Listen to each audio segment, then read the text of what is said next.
BNP চায় যে আওয়ামী লীগ আসুক।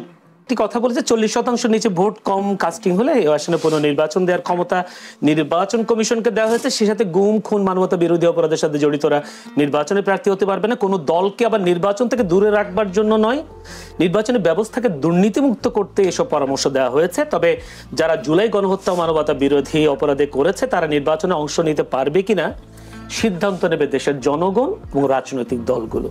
আচ্ছা, আমি শেষ দিক থেকে শুরু করি। জি, সিদ্ধান্ত কে নিবে? দেশের জনগণ এবং রাজনৈতিক দলগুলো। আমি এটা অর্ধেকের সঙ্গে একমত। কারণ ওটার সঙ্গে জড়িত আছে কিনা, এটা তারা নির্বাচন করতে পারবে কিনা, এই সিদ্ধান্ত জনগণ নেবে। আমি এটার সঙ্গে একমত। রাজনৈতিক দলগুলো নিবে না। নিবে না এই কারণে, রাজনৈতিক দল তো তার প্রতিদ্বন্দ্বী রাজনৈতিক দল সম্পর্কে ইতিবাচক কোনো পজিটিভ কোনো সিদ্ধান্ত নিবে না। রাজনৈতিক দল তো প্রতিদ্বন্দ্বিতার। রাজনৈতিক দল বরং জনগণকে সংগঠিত করবে। তোমরা ওদেরকে বাতিল করে দাও, ওদেরকে বাদ দিয়ে দাও, ওদেরকে প্রত্যাখ্যান করো। রাজনৈতিক দলের দায়িত্ব হলো ওইটা, বাট সিদ্ধান্তটা জনগণ নিবে। আচ্ছা ফাইন। এখন জনগণের সিদ্ধান্ত আপনি কেমনি করে বুঝবেন? জনগণের সিদ্ধান্তটা আপনি কেমনি করে বুঝার উপায়টা কি? ভোটের মাধ্যমে নিশ্চয়ই। আর কোনো পদ্ধতি আপনার জানা আছে? আরেকটা পদ্ধতি কিন্তু আছে, ওটা শেখ হাসিনার পদ্ধতি। শেখ হাসিনা বলতো জনগণ, সব জনগণ আমার ভোট দিছে। সে বলতো তোর গায়ের জোর আছে, গলায় জোর আছে, তার সঙ্গে সব আছে, ক্ষমতা আছে, বলতো সবাই আমার সঙ্গে আছে। এখনো বলে, কিন্তু এখনো অনেক কিছু বলে। এখনো সে বলে না যে সে যে অজনপ্রিয়তার কারণে পাবলিক তারে খেদাইছে, এটা কিন্তু বলে না।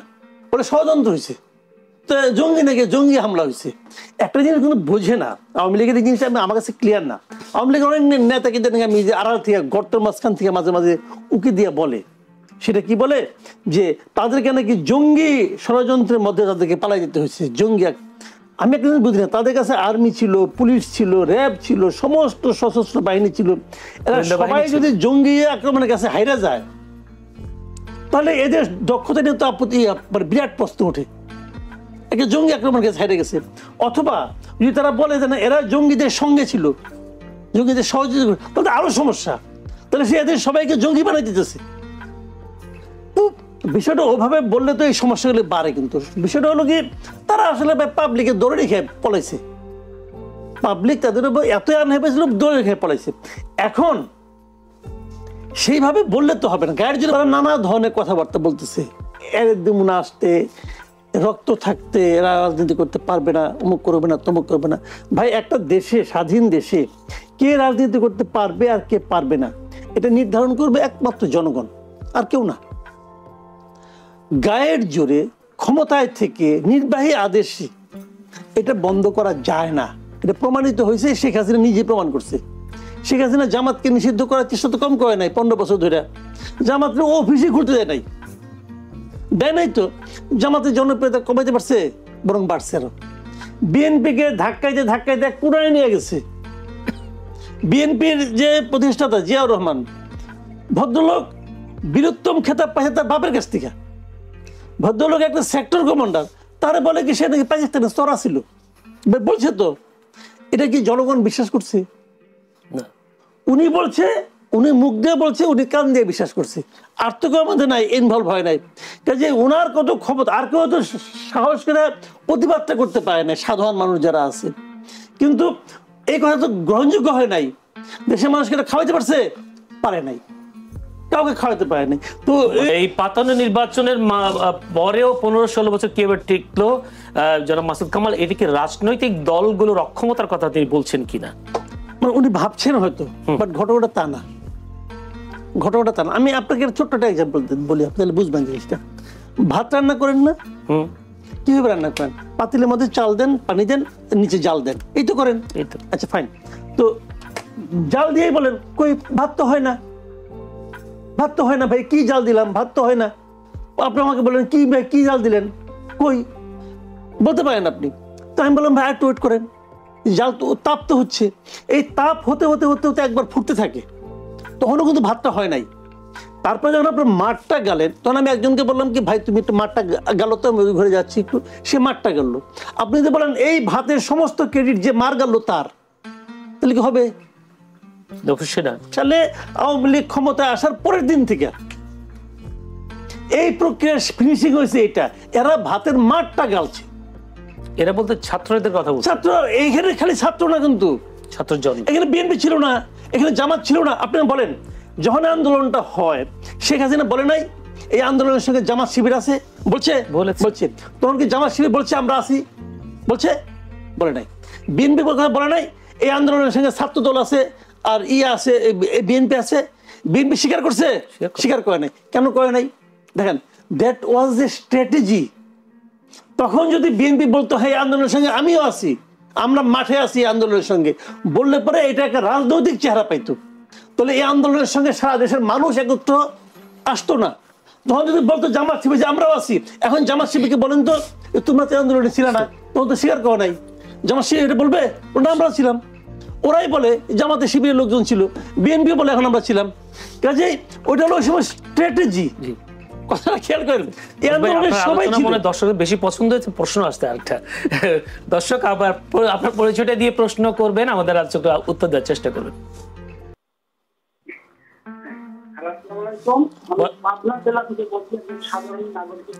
জি, সম্ভবত আজকে সব হাবিব ভাইয়ের প্রশ্নটা হচ্ছে, সামনে যে নির্বাচনটা হবে এটা গ্রহণযোগ্যতা অথবা আওয়ামী লীগ থেকে নিষিদ্ধ করা হবে কিনা, এই বিষয়টা যদি একটু মাসুদ সাহেব আলোচনা করতেন।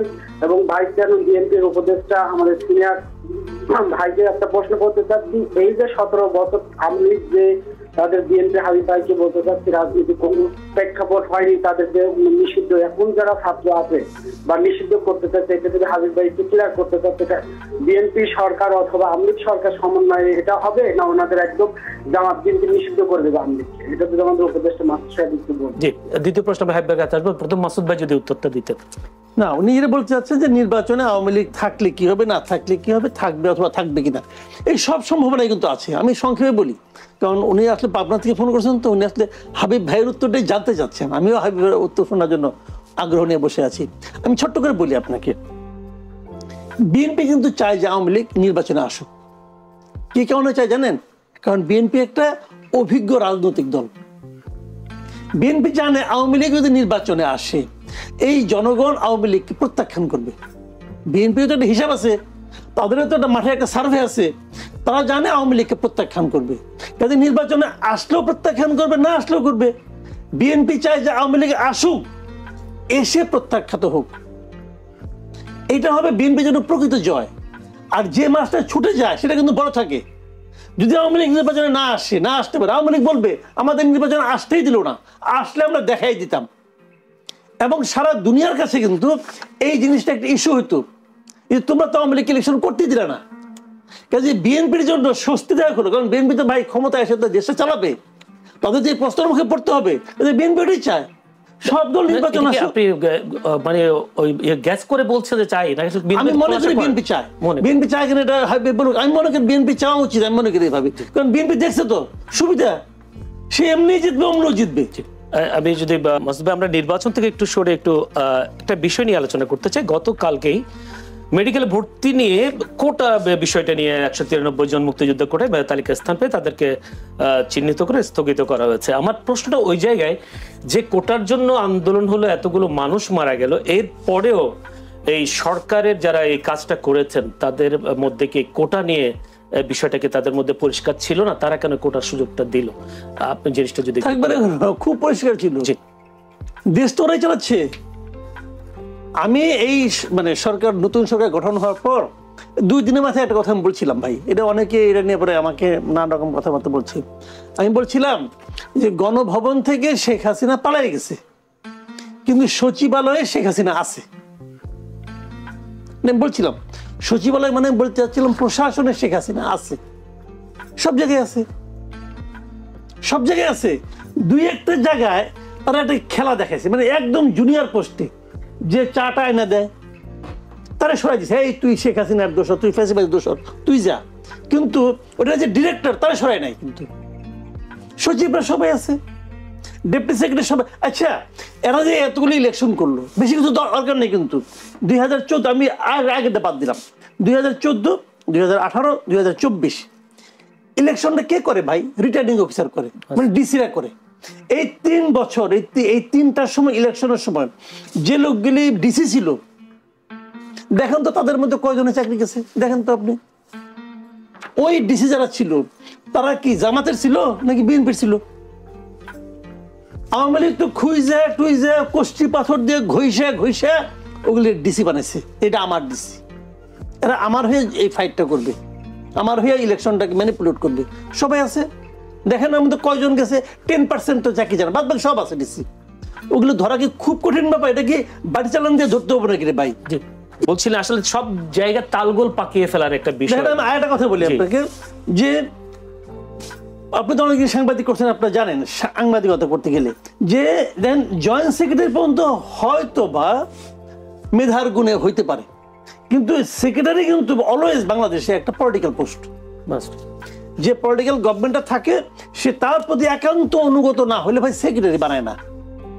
তা আওয়ামী লীগে আমরা শেখ হাসিনা যারা সেক্রেটারি ছিল এদের কয়জনের চাকরি গেছে দেখেন, কয়জনের গেছে? হয়তো আস্তে আস্তে দুই একটার গেছে, কিন্তু এতে কোনো মেসেজ যায় নাই, প্রশাসনের কোনো মেসেজ যায় নাই। এতে তাতে কি লাভ হয়েছে?